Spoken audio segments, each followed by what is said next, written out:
Hello everyone, welcome back. मैं हूं अनु और यहाँ मैं लेके आई हूँ आप सबके लिए फ्री रिवीजन क्लास जो कि एसबीआई क्लर्क प्रीलिम्स के लिए हमने स्टार्ट करी है। उसकी पहली क्लास, पहला लेक्चर, ठीक है। इस पहली क्लास में हम डिस्कस करेंगे रीजनिंग सेक्शन एग्जैक्टली क्या होता है एसबीआई क्लर्क का, उसमें किस टाइप के क्वेश्चंस आते हैं। हमने पैटर्न तो डिस्कस कर लिया था पिछले वीडियो में, लेकिन सिलेबस क्या होता है, पैटर्न से क्या समझ में आया, अब सिलेबस क्या है, पढ़ना क्या है लॉजिकल रीजनिंग में, तो वो हम इस पर्टिकुलर वीडियो में डिस्कस करेंगे। उसके बाद हम प्रीवियस ईयर जो 2020 प्रीलिम्स का पेपर है वो पूरा सॉल्व करेंगे आपके लिए इस वीडियो में, सो दैट आपको एग्जैक्ट लेवल पता चल जाए एग्जाम का क्या है, एंड जो भी थोड़ा बहुत डर आपके अंदर है रीजनिंग सेक्शन को लेके वो निकल जाए। देखिए, रीजनिंग बहुत ही एक प्यारा, बहुत ही स्कोरिंग सेक्शन है। आप फुल मार्क्स स्कोर कर सकते हैं यहाँ पे, बिल्कुल कॉन्फिडेंट हो सकते हैं अपने आंसर्स को लेके अगर आपने अच्छे से प्रिपेयर किया है, क्योंकि यहाँ पे जनरली 4, 5 या 2, 3 के कॉम्बिनेशंस में क्वेश्चंस आते हैं। तो एक क्वेश्चन दिया है उसमें सेट रहता है, 2 क्वेश्चन उसी पे हैं, 3 क्वेश्चन उसी पे हैं, 5 क्वेश्चन उसी पे हैं। तो अगर वो आपने पर्टिकुलर क्वेश्चन सॉल्व कर लिया अच्छे से कॉन्फिडेंटली, तो वो 5 क्वेश्चन सही ही होंगे, ठीक है।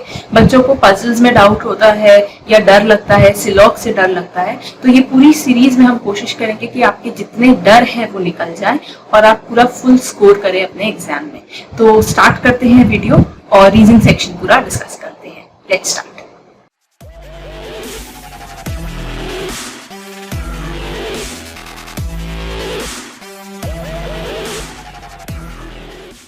तो ये है क्लास 1 आपकी SBI clerk prelims 2021 free revision series की।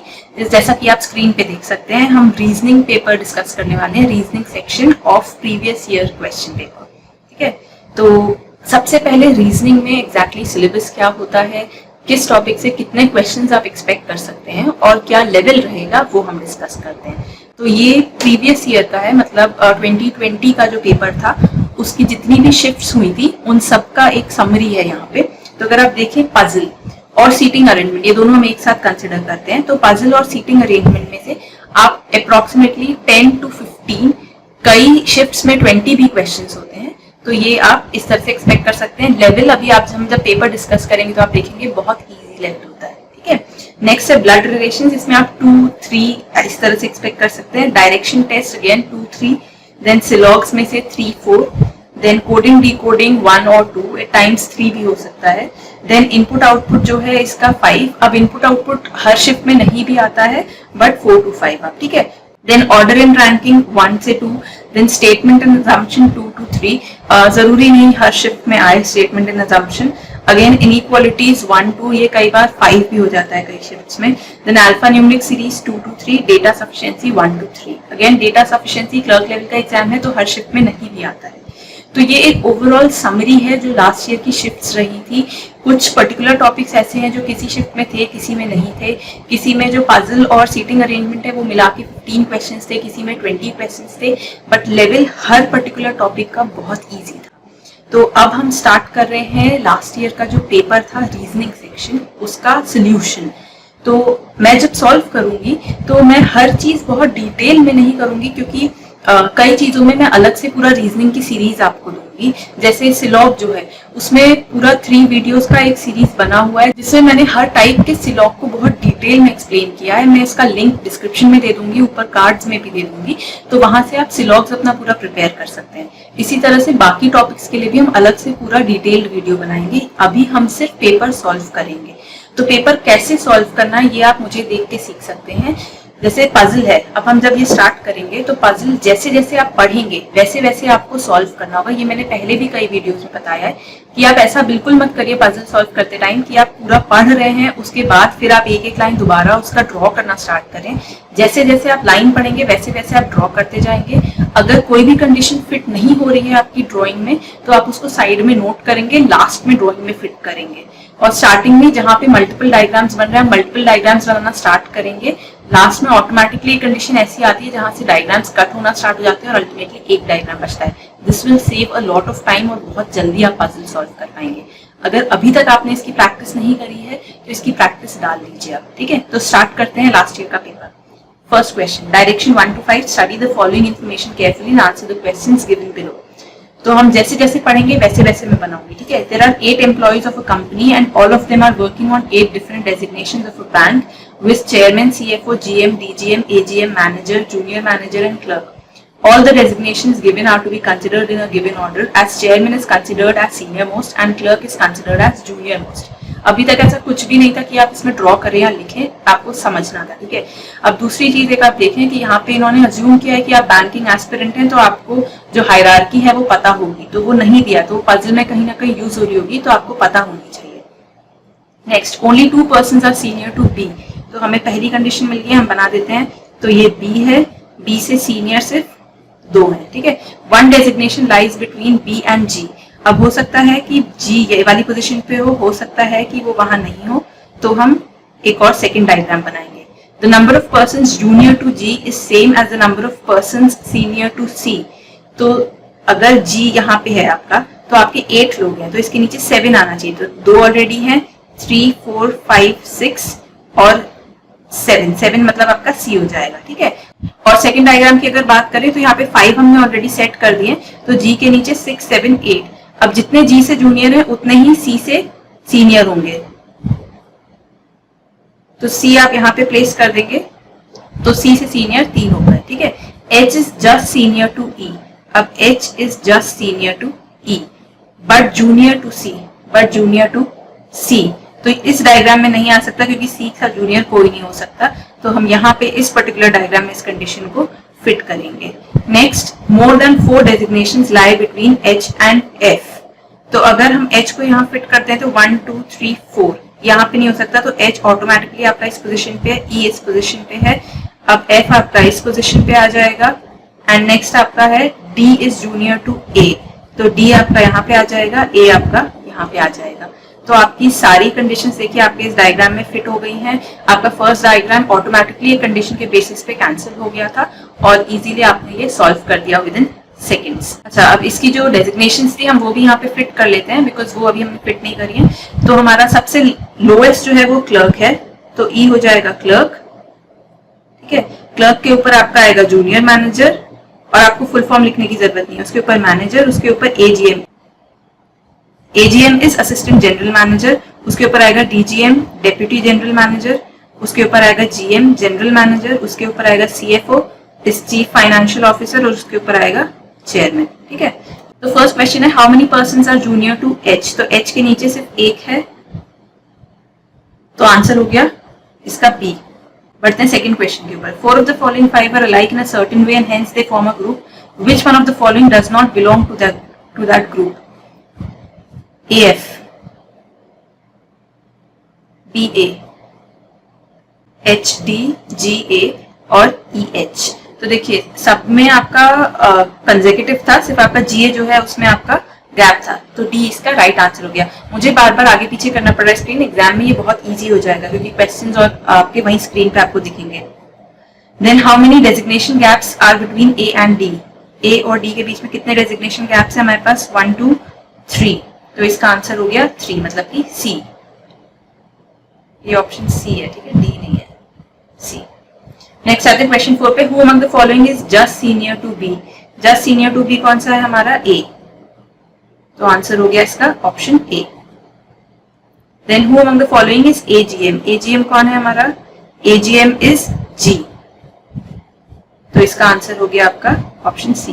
तो देखिए कितना इजी था इस पर्टिकुलर पजल को सॉल्व करना, हमें कुछ टाइम नहीं लगा, लेवल बहुत ही इजी आया है। एंड क्योंकि मेरे को स्क्रीन आगे पीछे करना पड़ रहा था अपना डायग्राम देखने के लिए, इसलिए मुझे टाइम लगा आंसर्स मार्क करने में।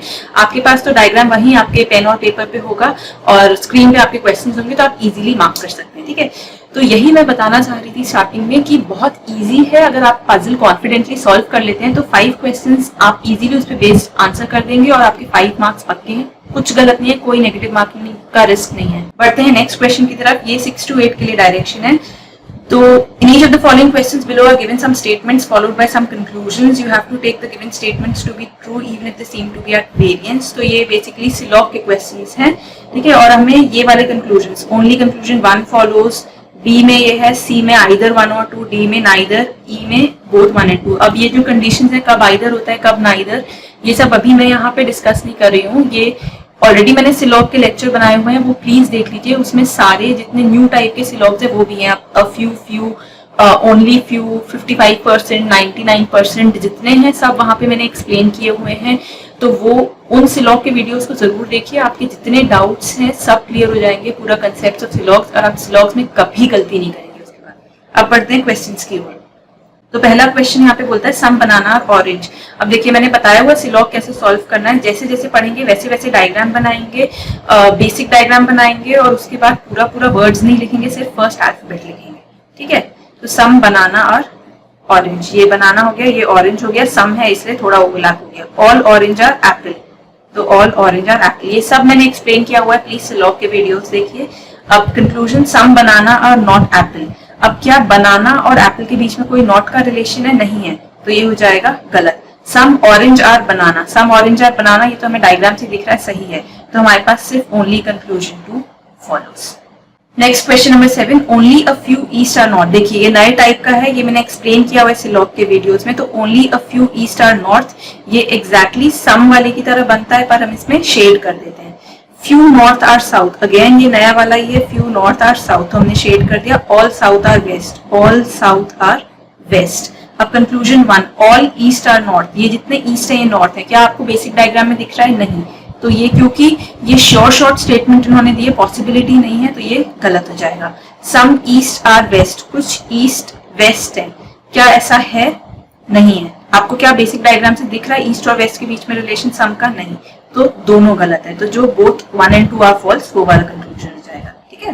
बढ़ते हैं क्वेश्चन 8 की तरफ। Only a few song are melody, only a few, again only a few वाला है, only a few song are melody. Then only a few melody are film, तो only a few melody are film.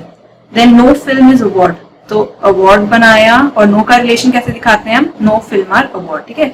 अब आते हैं conclusions की तरफ। all song being film is a possibility, अब ये possibility केस है, ये डेफिनेट स्टेटमेंट नहीं है, तो उसी तरह से सॉल्व करना है। all song being film, तो पॉसिबिलिटी हम कैसे देखते हैं? देखिए ये सब बनाने की जरूरत नहीं, आपको सिर्फ सोचना है, मैं दिखा रही हूँ।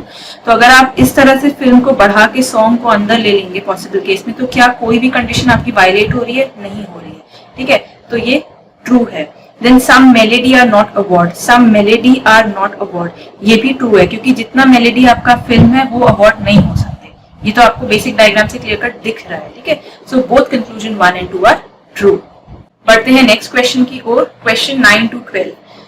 अभी आपके चाइनीज कोडिंग जिसे बोलते हैं वो वाले हैं। इसमें अगेन जब आप सॉल्व करते हैं तो आपको ऐसा नहीं करना है कि आप पहले सबको कोड्स को डिकोड करने बैठे हो उसके बाद क्वेश्चन पे जाएं। जैसे जैसे मैं सॉल्व करूंगी एग्जैक्टली वही अप्रोच आपको लगानी है। इस पे बेस्ड हम पूरा चैप्टर बनाएंगे और इस पे क्वेश्चंस और करेंगे आपकी प्रैक्टिस के लिए। अभी फिलहाल ये क्वेश्चन सॉल्व करते हैं। तो study the following information carefully and answer the questions given below in a certain code language. ये आपको कोड दिया है, ठीक है, आपने डायरेक्ट क्वेश्चन पे What is the code for both in the given code language? अब देखिए both कहाँ है, फर्स्ट में है नहीं, सेकंड में है, और ये बहुत जल्दी जल्दी देखना है, ठीक है। सेकंड में है, थर्ड में है, फोर्थ में है, नहीं है। अब ऐसा कोई आपको कोड देखना है जो कि सिर्फ सेकंड में है, ठीक है। तो empty, क्या empty है? नहीं है। OX हाँ है, SQ है, OT है, तो आपका empty आंसर हो गया। सिंपल, कुछ करना पड़ा, कुछ डिकोड किया, कुछ नहीं किया, बस देखा स्क्रीन पे और उसके बाद आंसर आ गया। तो इसका आंसर है ऑप्शन सी। बढ़ते हैं क्वेश्चन 10 की तरफ। What is the code for house in the given code language? Again same process करेंगे, ठीक है। हाउस फर्स्ट में है, सेकंड में नहीं है, थर्ड में है, फर्स्ट और थर्ड में। तो फर्स्ट और थर्ड में जो कॉमन कोड है वो हमारा होगा, ठीक है। फर्स्ट और थर्ड देखना चाहिए। OL है, GP है, OX, OT, ठीक है। तो OL और GP आंसर देखते हैं हमारे पास क्या है। OL और GP आइदर A और C, बस आंसर हो गया option D, simple. Then question 11, the code NK stands for. अब NK कहाँ पे है? देखो जल्दी से, NK हमारा थर्ड लाइन में। तो थर्ड लाइन में देखो क्या ऐसा है जो कि सिर्फ थर्ड लाइन में आ रहा है मेरे पास। मेक, लोकेटेड आपका 2 में है, हाउस आपका 2 में है, व्यू आपका 3 में है, तो मेक। तो NK जो है वो आपका ऑप्शन A मतलब मेक का कोड है, ठीक है। Question 12, What may be the possible code for both house in the given code language? अब देखिए आपको इसमें सॉल्व करने की जरूरत नहीं है। अगर आपने थोड़ा यहाँ पे अपना प्रेजेंस ऑफ माइंड रखेंगे तो फर्स्ट जो था वो बोथ के लिए था और जो आपका सेकंड था वो हाउस के लिए था। तो बोथ का एम्प्टी है, हाउस का OL या GP है। तो GPMT आपका फर्स्ट आ गया। उसके बाद देखने की जरूरत नहीं क्योंकि कहीं भी आइदर या दोनों पॉसिबिलिटी नहीं बोला है, तो बस सीधे आपको फर्स्ट ऑप्शन मार्क कर देना है, आगे देखने की जरूरत भी नहीं है। Just be confident in what you are doing, यही मैं स्टार्टिंग से बोल रही हूँ।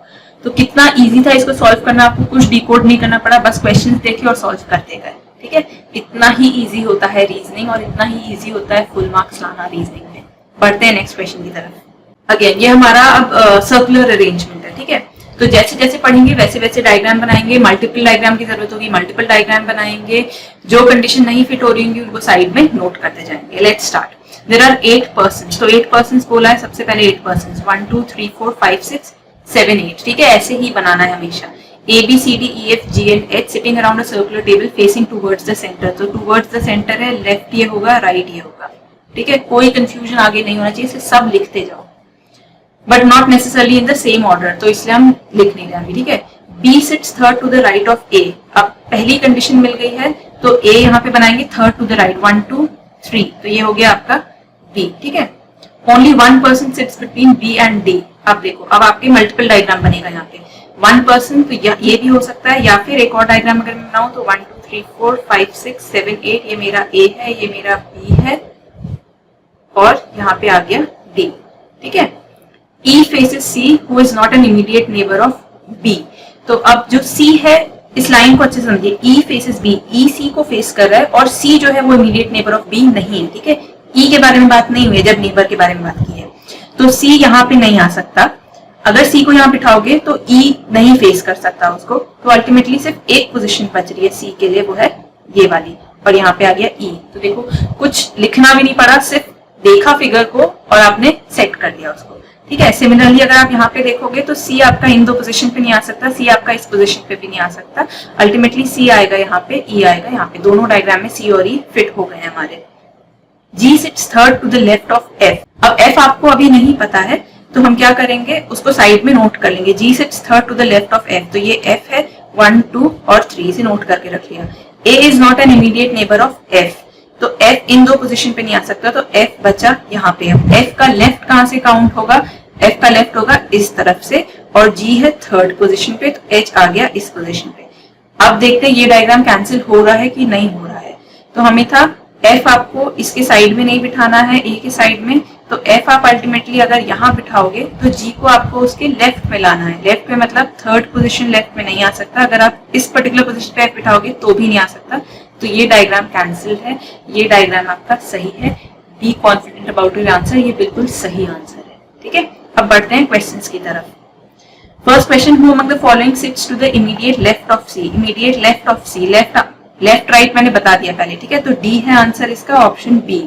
Who among the following sits to the opposite of A, opposite of A कौन है, एफ है, दिख रहा है हमें सीधे से, तो आंसर हो गया सी। देखिए अगर डायग्राम बन गया एक बार इजीली तो कितना इजी है क्वेश्चंस को सॉल्व करना, क्योंकि बस ऑप्शन टिक टिक टिक टिक करते जाना और हो गया सॉल्व, कुछ टाइम नहीं लगता है, hardly matter of 5 seconds. How many person sit between H and G when counted from left of G, अब G के लेफ्ट से काउंट करना है, तो G का जो लेफ्ट है वो आपके पास है इस तरफ से, और एक ही इंसान है जो G और H के बीच में बैठ रहा है, तो आपका आंसर हो गया option B. If all the persons sit around the circle in clockwise direction, याद रखना clockwise, ठीक है, clockwise मतलब ऐसे, by their names according to English alphabetical order starting from A, then how many persons remain unchanged except A, तो A को तो count ही नहीं करना, A से clockwise देखना है और कितने unchanged रहेंगे, तो अब अल्फाबेट उठा दो, लिखना नहीं है सिर्फ माइंड में, तो B C मतलब A हो गया, D E F G H, सिर्फ दो ऐसे है। ठीक है, हो गया सॉल्व, कुछ लिखने की जरूरत नहीं है, बस दो जहां पे है उस ऑप्शन को मार्क कर देना, तो ऑप्शन है D, D is the right answer.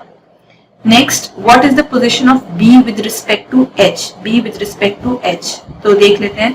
देखो मुझे डायग्राम में अगेन बार बार आगे पीछे जाना पड़ रहा है, आपका तो सामने सामने होगा, तो बी और एच, अब ये क्योंकि डायगोनली ऑपोजिट है तो जो लेफ्ट से होगा वही राइट से होगा, तो 1 2 3 फोर्थ पोजीशन है, लेफ्ट और राइट दोनों से, तो अब ऑप्शन पे आते हैं। फर्स्ट है 4 टू द लेफ्ट, सेकंड है 4 टू द राइट, तो दोनों आंसर होंगे बोथ ए एंड बी, ई हो गया सॉल्व, सारे क्वेश्चन जो इस पे बेस्ड थे वो सॉल्व हो गए। ठीक है, अब है क्वेश्चन 18 टू 20, ये आपका है डायरेक्शन सेंस वाला, डायरेक्शन सेंस अगेन जैसे जैसे आप पढ़ोगे वैसे वैसे पॉइंट्स मार्क करते जाना। अगर कहीं पे कोई पॉइंट नहीं फिट हो रहा है तो उसको साइड में नोट करके लास्ट में डायग्राम में फिट करेंगे। ठीक है, स्टार्ट करते हैं क्वेश्चन सॉल्व करना। Point E is 15 meter north of point B, तो बना देते हैं पॉइंट डी और इसके 15 मीटर नॉर्थ में मैं बना दे रही हूँ पॉइंट ई। आपको इसी तरह से नोट करना है, मीटर सेंटीमीटर कुछ लिखने की जरूरत नहीं है, ये मैथ्स नहीं है, यहाँ पे यूनिट्स डोंट मैटर।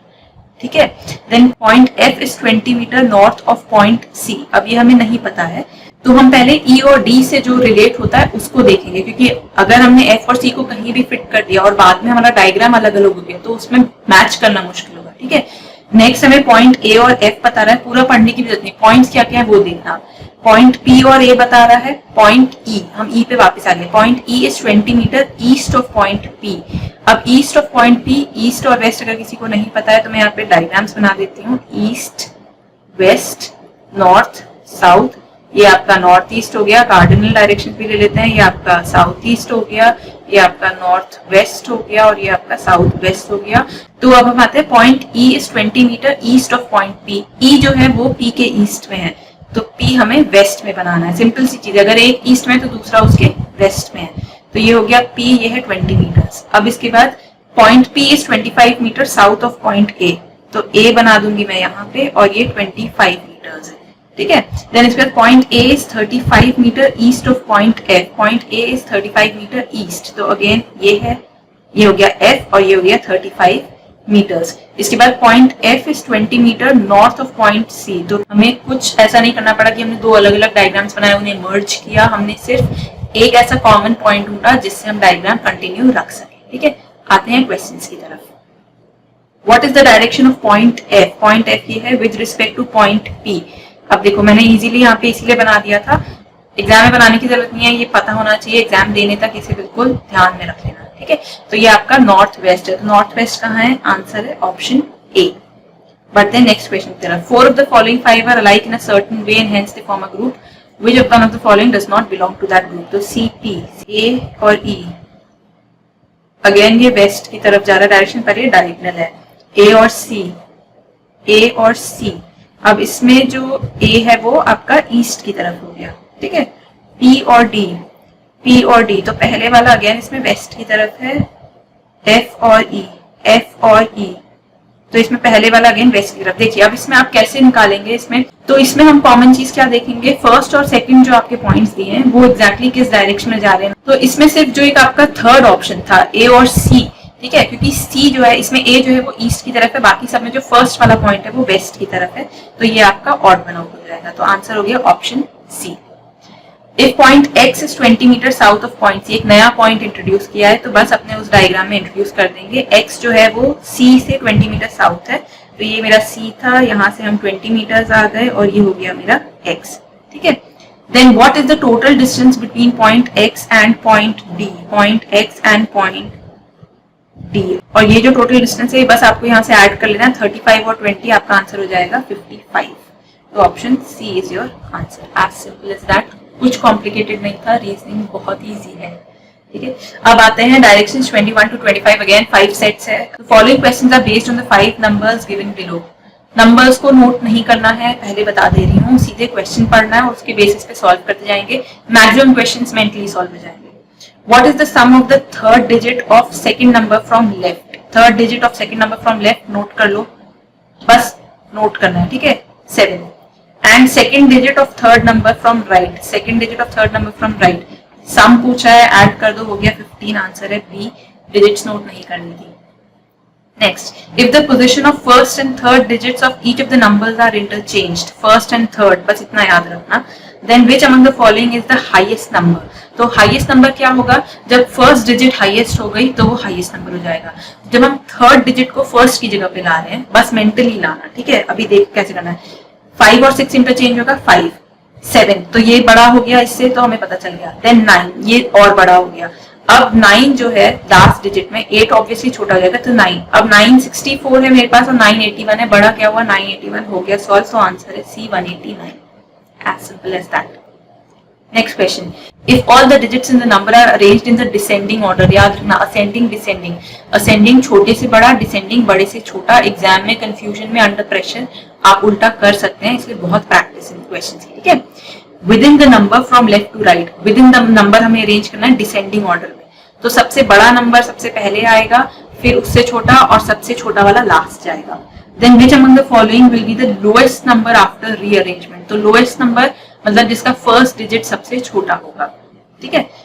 तो डिसेंडिंग ऑर्डर में जाना है, 6 सबसे पहले आएगा, 6 5 2 7, तो ये छोटा हो गया, हमें सबसे छोटा ही बताना है, तो ये अभी इससे छोटा है, ठीक है, क्योंकि 7 बड़ा हो गया। देन 9 तो ऑब्वियसली हटा दो, देन 8 हटा दो, देन 9 हटा दो, तो हमें सबसे छोटा चाहिए, तो ये हो गया option D 625। Next question, what is the product of third digit of second lowest number, second lowest number जो दिए हैं नंबर्स एज इट इज, कुछ चेंज नहीं करना है। सेकंड लोएस्ट नंबर है हमारा 258, इसका थर्ड डिजिट है हमारे पास 8, and first digit of second highest number हमारे पास है 469, तो इसका फर्स्ट डिजिट और हमें प्रोडक्ट निकालना है, तो इसका आंसर हो गया 32 option A.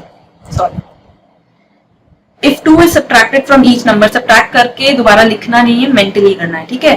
Then how many numbers does formed are odd numbers, 5 में से 2 ऑड नंबर, 7 में से 2, ऑड डिजिट में से 2 सब्ट्रैक्ट करेंगे तो ऑड नंबर होगा, इवन में से 2 सब्ट्रैक्ट करेंगे तो इवन होगा, सिंपल। तो कुछ नहीं करना है, फर्स्ट नंबर रहेगा, सेकंड रहेगा, थर्ड रहेगा, फोर्थ नहीं रहेगा, फिफ्थ रहेगा, तो मतलब 4 नंबर ऐसे हैं, तो 1 2 3 more than 3, option D is the answer. अब आते हैं क्वेश्चन 26, ये उस सेट का पार्ट नहीं है, अलग से है। So how many such numerals are there in the number this, लिखना नहीं है जब तक कुछ ऐसी कंडीशन ना आ जाए जहां लिखना पड़े। which will remain at the same position when arranged in ascending order from left to right. अभी हमने क्वेश्चंस किए थे डिसेंडिंग ऑर्डर पे, अब असेंडिंग ऑर्डर, ठीक है। तो सबसे छोटा, बड़ा बड़ा बड़ा बड़ा, ऐसे सबसे बड़ा तो हम लिखेंगे नहीं, हम सिर्फ यहाँ पे स्क्रीन पे देखेंगे और कितनों का पोजीशन चेंज नहीं हो रहा है, remain at the same position, जैसे हमने अरेंजमेंट में किया था कि हमने सिर्फ काउंट किया था, तो हम काउंट करेंगे मेंटेन, ठीक है। तो 0 है हमारे पास, 0 अभी कुछ भी नहीं हुआ, ठीक है, अब 0 ही है, 0 2 3 देन 4 5 6 है हमारे पास, 7 8 इसी पोजीशन पे आएगा, 9 तो सिर्फ एक डिजिट है, हमें कुछ लिखना नहीं पड़ा, हमने सिर्फ काउंट किया मेंटली। और ये आप एग्जाम में बोलेंगे नहीं, मैं तो आपको समझा रही हूँ इसलिए बोल रही हूँ जोर से, आप अंदर अंदर मन मन में बोलें, ठीक है। क्वेश्चन 27 अगेन किसी सेट का पार्ट नहीं, इंडिविजुअल क्वेश्चन है। If it is possible to make only one meaningful word with the first third, अब नोट करते जाते हैं, फर्स्ट थर्ड, फर्स्ट इसका इस वर्ड का first is I, third is H, fifth is R and 11th। अब जब भी ऐसे काउंट करना है तो 3 के पेयर्स में काउंट करेंगे, ठीक है। तो ये हो गया 3 6 9 एंड 11, 3 6 9 ऐसे ही काउंट करना हमेशा इजी रहता है। Which would be the third letter of the word, third letter आपको बताना है फ्रॉम द लेफ्ट साइड से, ठीक है। If more than one such word can be form तो Y, if no such word can be form तो Z. तो देखते हैं IHRE, तो एक तो आपका हो जाएगा हायर, कॉमन है। दूसरा क्या बन सकता है, दूसरा आपका बन सकता है इससे एयर, ठीक है। तो ये आपके 2 वर्ड्स हो गए। तो 2 वर्ड्स अगर मोर देन वन बोला था इसने, तो आपका आंसर होगा वाई दिया है option A, option A is the answer. तो ये जो क्वेश्चन है अगेन सेट ऑफ 5 क्वेश्चंस है और ये एक अरेंजमेंट क्वेश्चन है अगेन। तो बढ़ते हैं क्वेश्चन की तरफ। सॉल्व अगेन वैसे ही करेंगे कि जैसे जैसे क्वेश्चन पढ़ेंगे अरेंज करते जाएंगे, जो अरेंज नहीं होगा उस कंडीशन को साइड में नोट करेंगे। 8 persons A, B, C, D, E, F, G and H are buying some products one after another but not necessarily in the same order. At most 2 persons are buying products before F. तो इसको हम set कर लेते हैं। F के पहले at most 2, अब at most और at least वाली कंडीशन को ध्यान रखना, at most मतलब मैक्सिमम, उससे ज्यादा नहीं हो सकता, ठीक है। Only 1 person is buying between D and F. तो D को हम यहाँ फिट कर सकते हैं। अगेन एक कंडीशन बन सकती है जहां पे F मेरे पास है, इसके पहले 2 लोग हो गए और एक यहाँ पे हो गया और D यहाँ पे हो गया। C is buying just before H, C is buying just before H, इस कंडीशन को नोट करेंगे। ध्यान रखना जो भी कंडीशन हम साइड में नोट करते हैं लास्ट में उसको फिट करना है, ठीक है। ऐसा नहीं कि जल्दी जल्दी में भूल जाए कंडीशन फिट करना। 1 person is buying between C and D, C और D के बीच में एक पर्सन, ये डायग्राम कैंसिल हो गया, अब सिर्फ एक डायग्राम बचा मेरे पास। तो 1 person is buying between C and D, यहाँ हम नहीं फिट कर सकते, F ऑलरेडी है, तो ये आ गया एक पर्सन और ये आ गया C। नेक्स्ट है A is buying just before E. Again A is buying just before E. B is buying before G. just before नहीं बोला है तो B कहीं भी हो सकता है, बस G के पहले होना चाहिए. तो B is buying before G, हो सकता है बीच में लोग हों, हो सकता है नहीं हो, and after E. E के बाद. ठीक है, अब हमें सेट करना है. अब E के पहले कौन था? जस्ट पहले A है, तो हमारे पास ऐसी दो पोजीशन है जहां पे हम कंसेक्यूटिव लोगों को बिठा सके. ठीक है, तो ये हो गया A इस पोजीशन पे, ये हो गया E इस पोजीशन पे. नेक्स्ट हमारे पास है B बिठाना है हमको. B G के पहले आना चाहिए. ये हो गए 7, 1 2 3 4 5 6 7. लास्ट कंडीशन बचती है H, तो सारी कंडीशन हमारी हमने फिट कर दी. हम कैंसिल कर देंगे, मतलब डायग्राम पूरा हो गया. बहुत इजी था इसे सॉल्व करना, बिल्कुल टफ लेवल नहीं है. अब इस पे बेस्ड हम क्वेश्चंस करते हैं. तो फर्स्ट क्वेश्चन है how many persons are buying their products after D. D के बाद कितने लोग हैं? 1 2 3. तो आंसर हो गया इसका नन ऑफ दीज, क्योंकि 3 इन्होंने ऑप्शन में नहीं दिया है. ठीक है, नन नहीं होगा. नन और नन ऑफ दीज में फर्क है. नन मतलब डी के बाद कोई भी नहीं है, और नन ऑफ दीज मतलब गिवन ऑप्शंस में से कोई ऑप्शन सही नहीं है. तो इसका आंसर हो गया ई. नेक्स्ट क्वेश्चन की तरफ बढ़ते हैं. Who among the following is buying just after G. G के जस्ट बाद है C, option D. If all the persons are arranged in alphabetical order from left to right starting from A, then find how many persons remain at the same position excluding A. लिखना नहीं है, again सिर्फ mentally करना है. तो A तो set है, B C D E F G H. इसका आंसर है A, क्योंकि सिर्फ H है जिसकी पोजीशन चेंज नहीं हो रही है. Option A is the right answer. Question 31. Who among the following is buying exactly between D and F? D and F.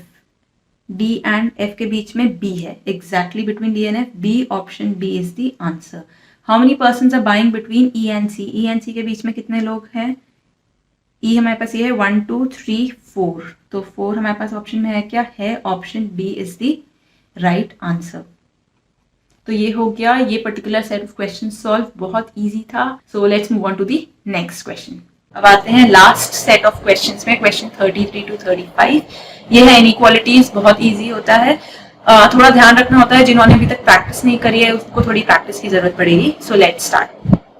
Again आपको स्टेटमेंट्स दिए हैं, आपको कंक्लूजन्स दिए हैं, आपको एक सेट ऑफ आंसर्स दिया, उस हिसाब से आपको आंसर करना है. कैसे करना है? आपको कुछ लिखना नहीं है, प्लीज नोट नहीं करेंगे. कैसे सॉल्व करेंगे वो मैं बता रही हूँ. स्टेटमेंट पढ़ने की भी जरूरत नहीं है, कंक्लूजन पे आएंगे सीधा. Q is greater then S. Q कहाँ है? यहाँ पे. Q is greater then S. क्या Q ग्रेटर देन S है? नहीं है. जिनको नहीं समझ में आ रहा उनको बता देती हूँ. Q और R के बीच में ग्रेटर देन इक्वल टू है, और R और S के बीच में इक्वल टू है. तो Q ग्रेटर देन S यहाँ से नहीं होता, ये फॉल्स हो जाएगा. ठीक है, S is equal to Q. क्या S इक्वल टू Q है? नहीं है. लेकिन ये ग्रेटर देन इक्वल टू का यहाँ पे कंडीशन बन रहा है, तो इसका आंसर बोथ 1 and 2 फॉल्स नहीं होगा. मतलब नाइदर कंक्लूजन 1 और कंक्लूजन 2 फॉलोज नहीं होगा, इसका आइदर होगा. इफ आइदर कंक्लूजन 1 और कंक्लूजन 2 फॉलोज, क्योंकि Q ग्रेटर देन या इक्वल टू S हो सकता है. तो इंडिविजुअली दोनों गलत है, लेकिन मिला के दोनों सही है. ये जिन्होंने इनइक्वालिटीज अभी तक नहीं पढ़ा है उन्हें पढ़ने की जरूरत है. मैं लिंक दे दूंगी मेरे इनइक्वालिटी वाले वीडियोस का. ठीक है, next J is less than Q. तो हमें Q से J पे जाने की कोशिश करनी है. क्या हम जा सकते हैं? हमारा रास्ता ओपन है और ग्रेटर देन का साइन है, ये सही है. R is greater than equal to L. तो R से आपका रास्ता बंद है, यहाँ से आप आगे नहीं बढ़ सकते, मुंह बंद है उस साइन का. ठीक है, तो ये गलत है. तो आपका सिर्फ ओनली कंक्लूजन 1 फॉलोज. आंसर हो गया ऑप्शन A. अब आते हैं G से X की तरफ. G से X की तरफ आप बढ़ सकते हैं और ग्रेटर देन, ये सही है. O से M की तरफ, O से M की तरफ आप बढ़ सकते हैं, ग्रेटर देन का साइन है, ये भी सही है. आपका कहीं आपको उसका माउथ बंद नहीं मिला सिंबल का, तो ये बिल्कुल सही है. दोनों सही है. If both conclusion 1 and 2 follows, answer हो गया इसका ऑप्शन E. तो ये हो गया आपका पूरा पेपर सॉल्व. एंड मैंने तो बताते बताते एक्सप्लेन करते करते कई चीजें सॉल्व करी, तो टाइम ज्यादा लगेगा, बट इतना आपको समझ में आएगा देख के कि रीजनिंग बहुत इजी सेक्शन है, बहुत स्कोरिंग है. आप फुल मार्क्स स्कोर कर सकते हैं अगर आप रीजनिंग के हर टॉपिक की अच्छे से प्रैक्टिस करें. लेवल ऑफ एग्जाम बहुत इजी होता है. तो रीजनिंग का नेक्स्ट वीडियो जो आएगा उसमें हम एक कोई पर्टिकुलर टॉपिक लेंगे जिसपे हम आपकी प्रैक्टिस कराएंगे. हम बेसिक्स भी एक्सप्लेन करेंगे और उसके बाद मैं आपको उस पर क्वेश्चंस दूंगी, प्रैक्टिस क्वेश्चंस. ये पर्टिकुलर जो पेपर अभी हमने सॉल्व किया है, इसका पीडीएफ मैं आपको टेलीग्राम ग्रुप में अवेलेबल करा दूंगी, और एज मॉक टेस्ट ये वेबसाइट और ऐप दोनों जगह अवेलेबल होगा.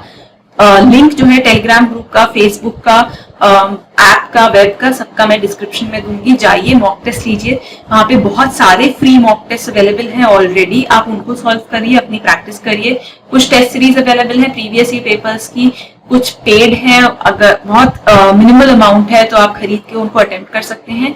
नई टेस्ट सीरीज जो है एसबीआई क्लर्क की, जैसे जैसे सीरीज आगे बढ़ेगी मैं नई टेस्ट सीरीज वहां पे अपलोड करूंगी, तो आप उससे भी प्रैक्टिस कर सकते हैं। तो कोशिश ये रहेगी कि जब तक आपका एग्जाम होगा आप इतने परफेक्ट हो जाएंगे कि इस बार एसबीआई क्लर्क डेफिनेटली आपका क्लियर होगा। ठीक है, टेक अवेज क्या थे इस पेपर से, तो आई एम श्योर अब तो ये टेक अवेज आप भी बता सकते हैं कि जो लेवल ऑफ एग्जाम है वो बहुत ईजी है, प्रैक्टिस बहुत जरूरी है, हर टॉपिक का कंसेप्ट समझना है, फिर उसकी ट्रिक समझनी है और उस पर बहुत सारे रिवीजन क्वेश्चंस और रिवीजन मॉक टेस्ट प्रैक्टिस करने हैं। डरना नहीं है रीजनिंग सेक्शन से, रीजनिंग सेक्शन स्कोरिंग है और इजी है। तो आई होप कि ये वीडियो आपको पूरा अच्छे से रीजनिंग सेक्शन समझ में आया होगा, जो कि लास्ट ईयर का पेपर था, किस हिसाब से किस टॉपिक से कितने क्वेश्चंस आते हैं वो आपको समझ में आया होगा। Do like the video, do share it with all your friends, अपने सारे फ्रेंड्स को बताइए, फ्री प्लेटफॉर्म है एंड जितने लोगों तक आप स्प्रेड कर सकें इस इन्फॉर्मेशन को उतने लोगों तक स्प्रेड करिए, हमारे लिए भी मोटिवेशन होगा और उन बच्चों को भी हेल्प मिलेगी प्रिपरेशन में। तो घर बैठ के जितनी प्रैक्टिस कर सकते करिए। Stay tuned with this series, हम नेक्स्ट वीडियो जल्दी ही लाएंगे जिसमें हम रीजनिंग का कोई एक टॉपिक से स्टार्ट करेंगे आपका revision. And stay tuned, all the best and good luck.